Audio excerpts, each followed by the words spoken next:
तो पवन तने संकट हरण और मंगल मूरत रूपे राम लखन सीता सहित हृदय बसो सुरभूप। तो जय जय जय शंकर सुवन मेरी लाज रखो गणराज। आज सभा के बीच में सुपूरन की जो ताज। आदरणीय हमारे समस्त श्रोता बंधु, आज आइए गौर करते हैं जो हमारी कहानी चल रही थी उसे बिछड़ी हुई पूरी करने के लिए जा रहे हैं महाभारत में वॉल्यूम नंबर 4 की ओर, कि किस तरह से चित्रांगद विचित्र वीर का विवाह हुआ शांतनु के मरने के बाद, और किस तरह से पांडव और धर्मराज का जन्म हुआ। ये कथा आप लोगों तक पहुंचा रहे हैं हरि बाबा जी के चरणों के परम आशीर्वाद के बाद। दोस्तों, 2 शब्द भगवान के चरणों में, उसके बाद में आगे पावनमयी कथा।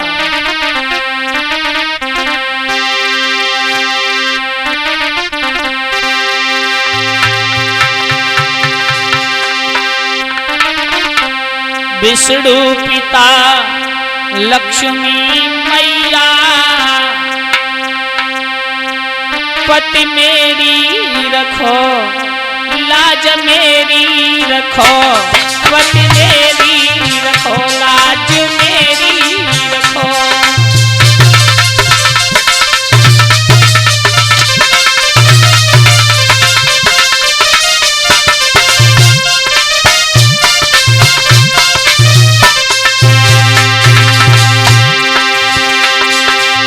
विष्णु पिता लक्ष्मी मैया पति मेरी रखो लाज मेरी रखो, पति मेरी रखो लाज मेरी रखो।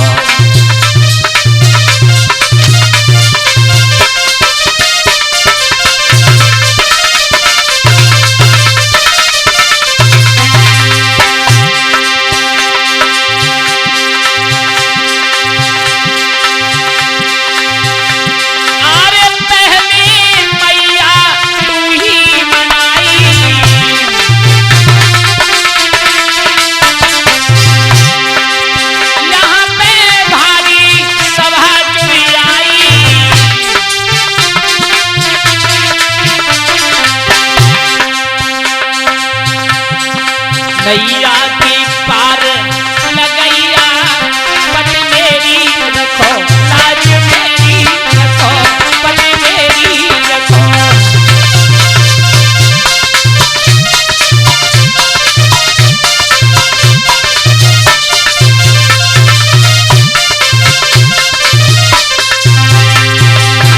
विष्णु पिता लक्ष्मी मैया पति मेरी रखो लाज मेरी रखो, पति मेरी रखो।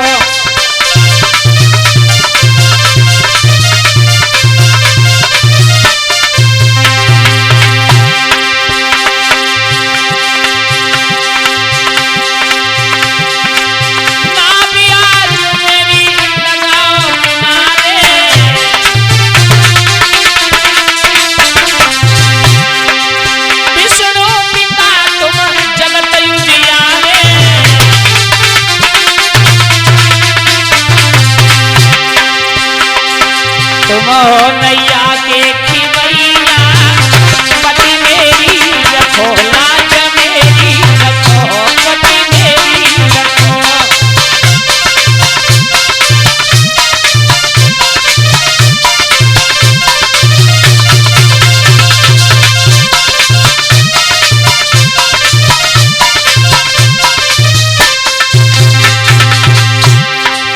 विष्णु पिता लक्ष्मी मैया पति मेरी रखो लाज मेरी रखो, पति मेरी रखो लाज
भाई रघुवेश यादव जी, ग्राम दादों, तहसील अतरौली, जिला अलीगढ़ से और भी सहयोग किया है।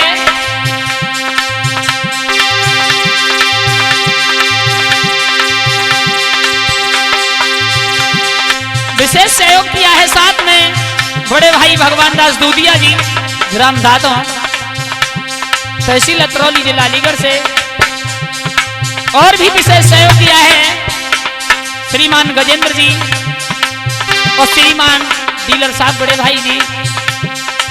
विष्णु पिता लक्ष्मी मैया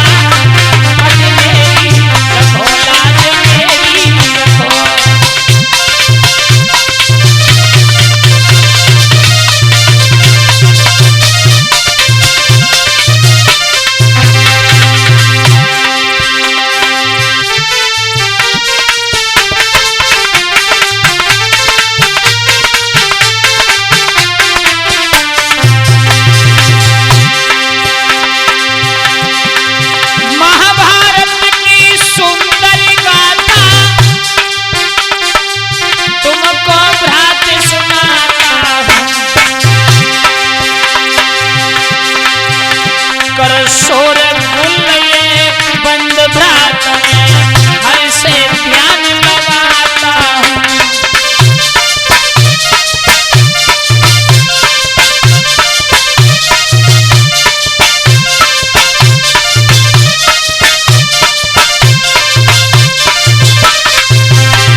दोस्तों गौर करते हैं उस बिछड़ी हुई कहानी की ओर जो अभी आप तीसरे वॉल्यूम में सुन चुके हैं।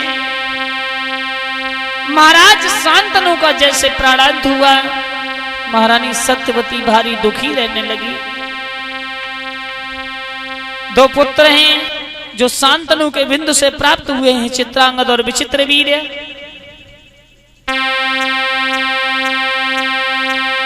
तीसरा पुत्र है जिनका नाम गांगदेव और भीष्म कहते हैं।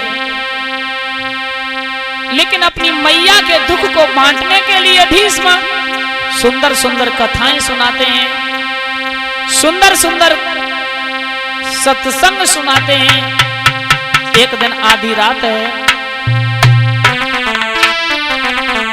आधी रात पर एक ही कमरे में मैया पलंग पर लेटी हैं और जैसे मां पलंग पर लेटी हुई है दोस्तों, वो गांगदेव अपनी मां को सुंदरमयी कथा सुना रहे हैं और उधर चित्रांगद और विचित्रवीर्य दोनों भाई खड़े खड़े दरवाजे की ओट से देख रहे हैं, लेकिन दोनों के अंदर पाप प्रविष्ट है।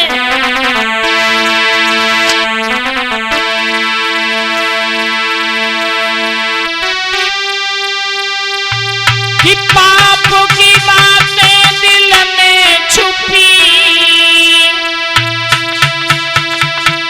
कुछ दिल से कह नहीं पाते हैं।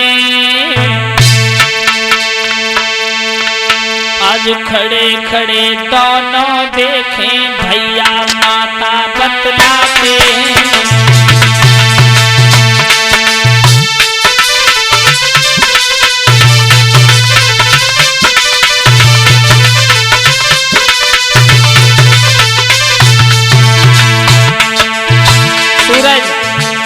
दोनों खड़े खड़े देख रहे हैं, विचार कर रहे हैं।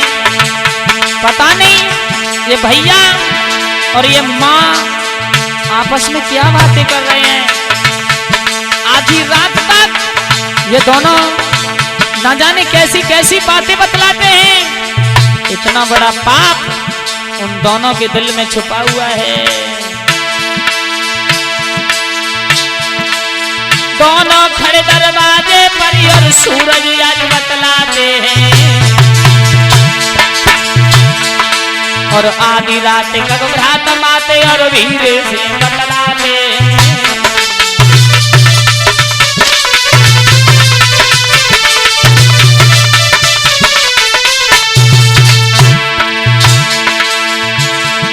चित्रांगद बोले विचित्र वीर भैया ने आज खड़े देखे और कैसे पातक जोड़े हैं भैया भैया को आज देखे।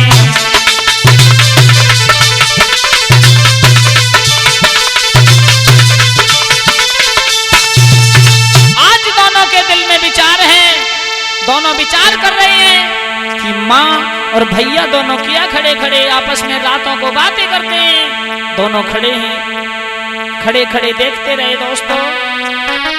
और जब खड़े खड़े देखते रहे लेकिन माँ को धीरे धीरे धीरे धीरे धीरे धीरे आगे सुनो कहानी।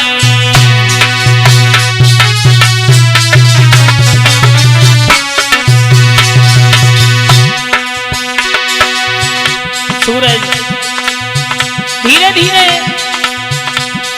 आगे मैया की आंखों में नींद आने लगी। धीरे धीरे सुनियो सदा कहानी।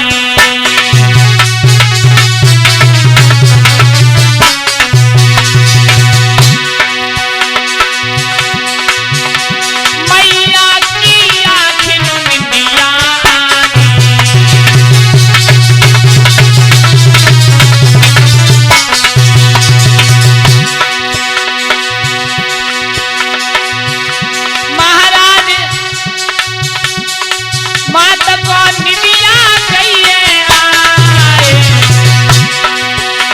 और खाट से नीचे हाथ लटक गो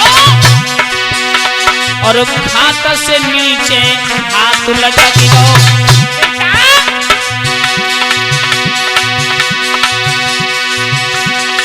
सूरज सुन ले ध्यान लगाई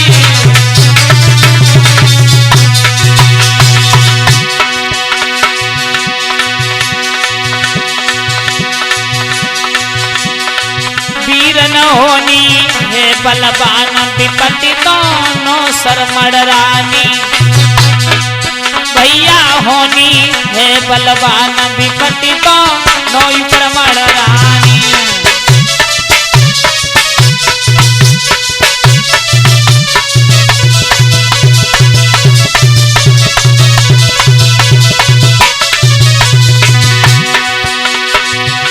दोनों ऊपर मड़ रानी विपत्ति दोनों पे मड़ रानी। वीर न होनी है बलवान विपत्ति दोनों पे मड़ रानी।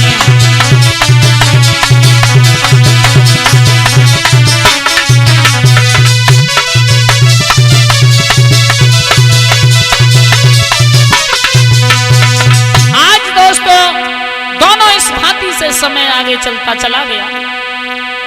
जब समय आगे चलता चला गया उधर क्या होता है समय का फेर किसी ने नहीं पाया है। दोनों दिल में विचार कर रहे हैं, सोचते रहे हमारे भैया और हमारी माँ का कोई अवैध संबंध है जिससे कि आधी आधी रात तक बात करते हैं। लेकिन मैया का हाथ जब खाट से नीचे लटका है, भीष्म समझ गए, गांगदेव समझ गए मैया को नींद आ गई। कथा को सुनाना बंद कर दिया। सोचने लगे माँ का हाथ नीचे लटका हुआ है, अगर मैंने इस हाथ को पकड़ा तो मुझे बहुत बड़ा पाप लग जाएगा। मैं अपनी माँ का हाथ नहीं पकड़ूंगा, क्योंकि कलाई पकड़ने का अधिकार सिर्फ पति का ही होता है। दोस्तों, दिल में बड़े विचार हैं। उस धार्मिक पुस्तक को साक्षी बना करके हाथ ऊपर रख दिया, और जब हाथ ऊपर रख दिया, ऐसा ही नहीं दोस्तों,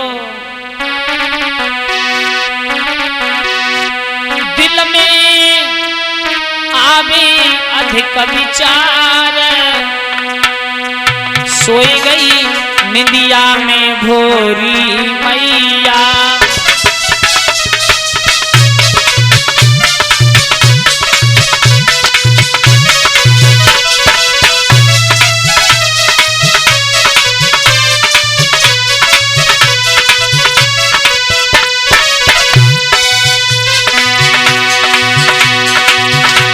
सोई निंदिया में मैया, सोई निंदिया में मैया, सोई निंदिया में मैया, सोई निंदिया में मैया।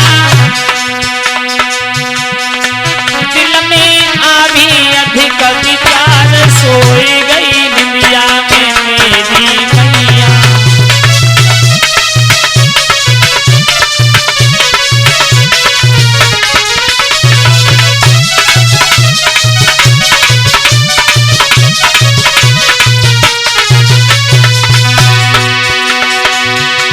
मैया को निंदिया आवे, भारी संकट माथ पे छावे। मैया को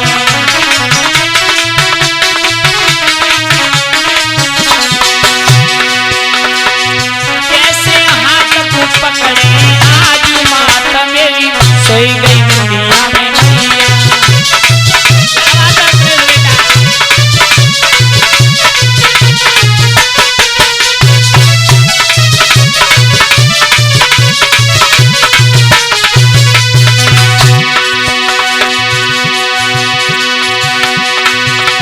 सब विध से रेशम भाई,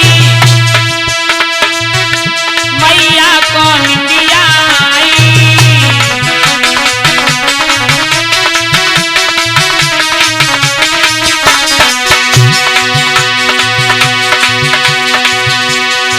हाथ को ऊपर धरो उठाई, सोई गई निंदिया में भोरी मैया।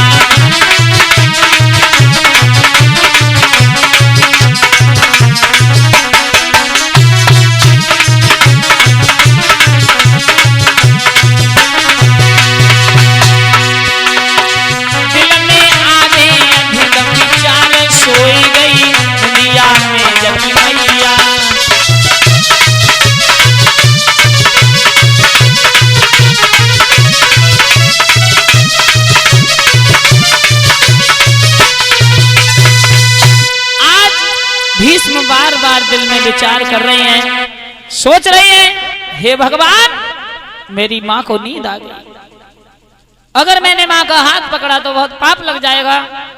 उन्होंने उस भागवत की पुस्तक को साक्षी बनाया और हाथ को ऊपर उठा के रख दिया।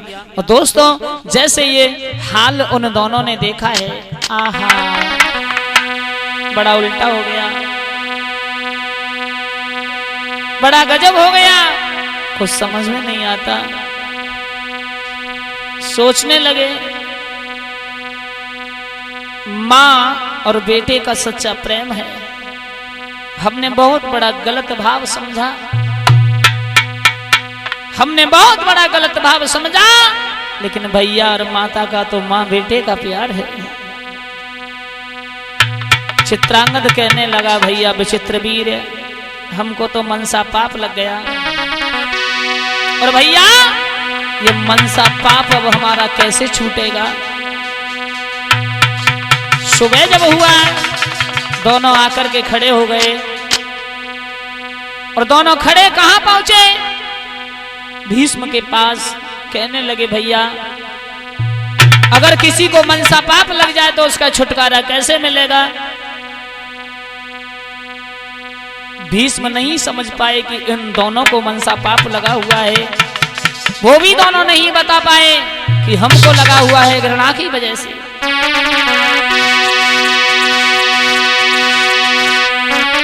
दोस्तों, भीष्म ने कहा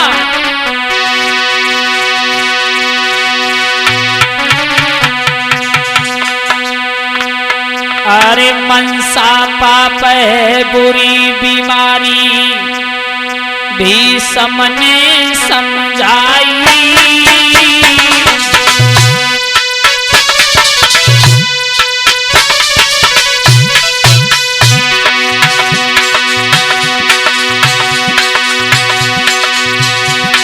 और जीवन है बेकार, सुनो मेरे भैया चितलाई।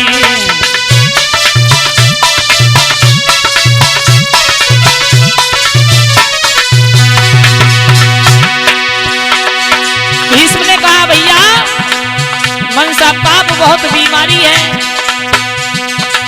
जिसे मन से विचार करने का मन का पाप लग जाए, उससे बड़ा संसार में दूसरा कोई पाप नहीं है। अरे के जीवन दुनिया में नहीं,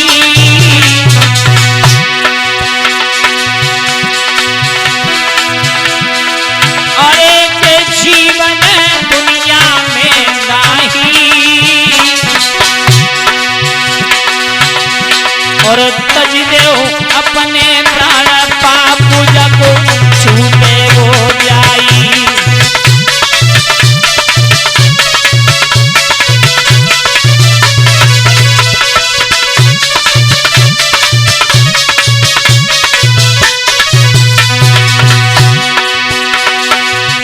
भीष्म ने कहा भैया, मनसा पाप जब ही छूटता है, जब इंसान अपनी आत्महत्या स्वयं अपने हाथ से कर लेता है,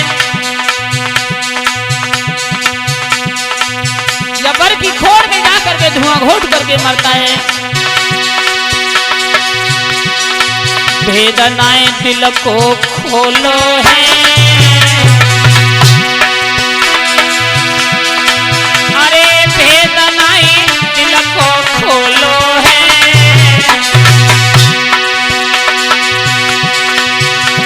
और दोनों चल गए भ्रातया जुगने, घर कौन त्यागो है।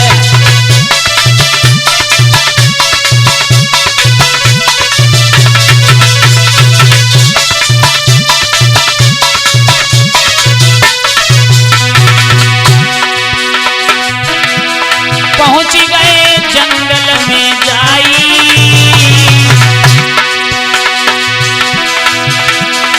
पहुंच गए जंगल में जाई,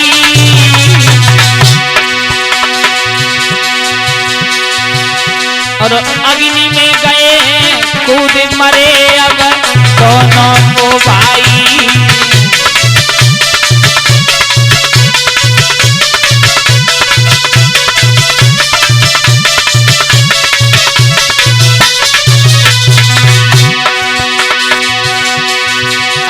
हरिहर बोलो मेरे भैया रे, हरिहर बोलो मेरे भैया, एक भजन बिन डमाडोल है सूरज तेरी नैया।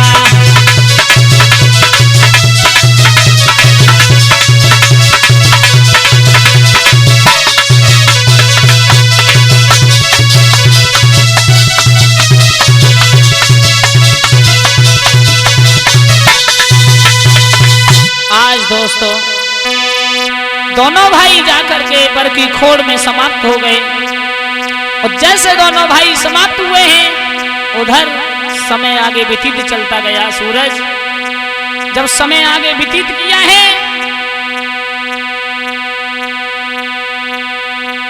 समय जब आगे व्यतीत हुआ, आगे आगे समय व्यतीत हुआ, दोनों भाई जाकर के जंगल में खत्म हो गए। और जब दोनों भाई खत्म हुए हैं, सत्यवती ने देखा इधर दोनों भाइयों का विवाह जो हुआ था, भीष्म ने काशी नरेश की दोनों कन्याओं का विवाह अंबालिका का चित्रांगद विचित्र वीर के साथ किया। अंबा नाम की जो कन्या थी राजा साल्व को प्रेम करती थी, उसे दे दी। अंबालिका और अंबिका चित्रांगद विचित्र वीर की दोनों पत्नियां थी। दोस्तों, आज दोनों पत्नियों के गर्भ से एक भी पुत्र पैदा नहीं हो पाया, तब तक दोनों स्वर्ग सिधार गए। सत्यवती ने जब देखा मेरे दोनों बेटा समाप्त हो गए, बेटाओं के गम में मैया रोती रही, आंखों से आंसू बहाती रही। लेकिन दोस्तों, मां ने कहा भीष्म से, बेटा तुम मानो मेरी बात रे, विवाह अपनो कर लीजो।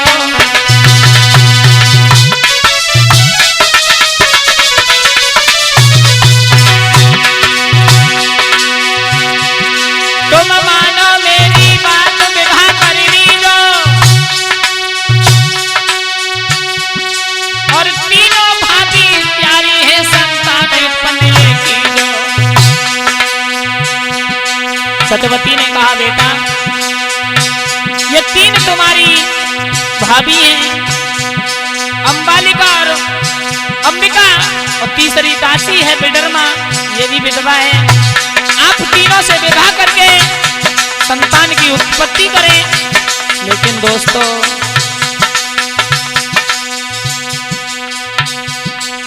हिलकी भर गई भीष्म की, और मैया पे तब गई डकराए। और बालापन में योगी बन गई मैया, सुन ले अरज हमार।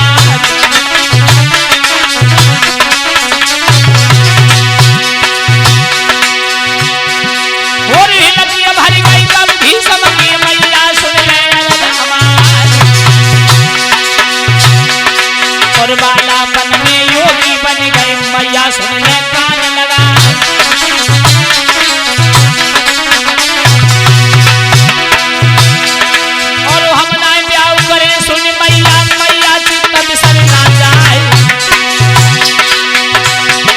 और पाप की वाणी या बनाए बोलो, मैया धर्म दिलाए ना।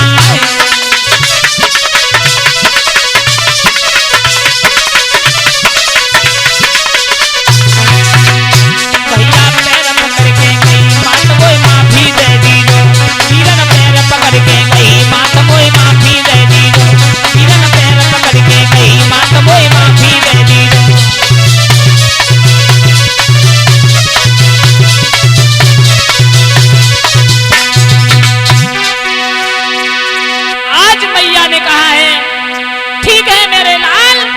अगर तुम भी संतान उत्पन्न नहीं करते तो इनका गुजारा कैसे होगा। लेकिन उधर भीष्म ने मना कर दिया, मां हम ऐसा नहीं करेंगे, हम विवाह नहीं कर सकते। और जब हम विवाह नहीं कर सकते, हमने तुम्हें वरदान दिया है, वचन दिया है कि हम जिंदगी भर कुंवारे रहेंगे। आज वो मैया अपने उधर बेटा की याद करने लगी, जो कुआरे में मछली के गर्भ से पैदा हुआ था। रो रो करके